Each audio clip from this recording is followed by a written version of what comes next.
Gravando. Eu sou Marcelo, moro aqui no Cintinho Poeira, tenho 10 anos e estudo na escola Antônio Francelino de Souza. Bacana. Eu tenho 11 anos, eu nasci na cidade de Eusébio. Mora. É hora? Mora. Moro. Não, deu certo, não, apaga. Vai. Apaga. Não, diga, continua. Eu moro em Vargas Alegre. E Estuda onde? estudo na escola Presidente Castelo. Zé Alegre. Gravando. Eu tenho 7 anos. Eu tenho Vai. 7 anos. Estuda em que escola? Eu Estuda em que escola? É sério. tenho Francelino de Souza. Antônio Francelino de Souza, mora onde? Em Poeira. Em Poeira. Você sabe. Você sabe. Tem quantos anos? 7 anos, não diz? E teu nome é o quê? Teu nome é o quê, criatura? Antônio Pereira Alves. Antônio Pereira Alves, né? Da Silva? Não. Da Silva. Antônio Alves. Pereira Alves, né? Alves. Tá bom. Eu vou terminar de gravar o vídeo, porque eu não terminar de gravar. Quando? Esse garoto aqui, ó. Vem aqui. Ele sai daí! Sai da minha frente, assim, meu. Você para, viu?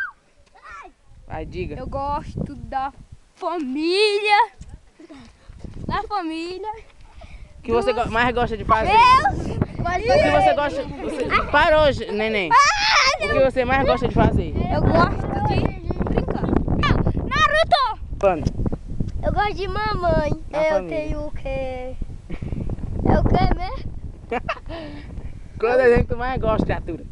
Naruto. Naruto. E o que tu mais gosta de fazer? Brincar. Agora tu, Thaís. Quem eu gosto mais da minha família é minha mãe.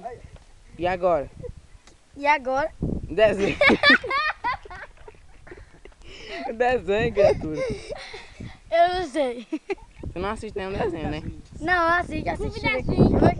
Engango. Eu tava Chaves. Chaves, né? E agora, Tem o cartinho do o que você mais gosta de fazer? Trabalhar. Não é trabalhar. Estudar. É dormir. Oh.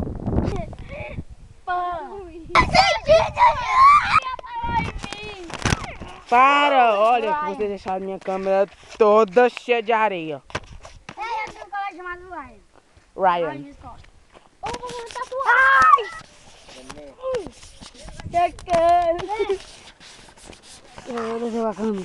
Eu vou botar isso aqui no pessoal da União de Fortaleza.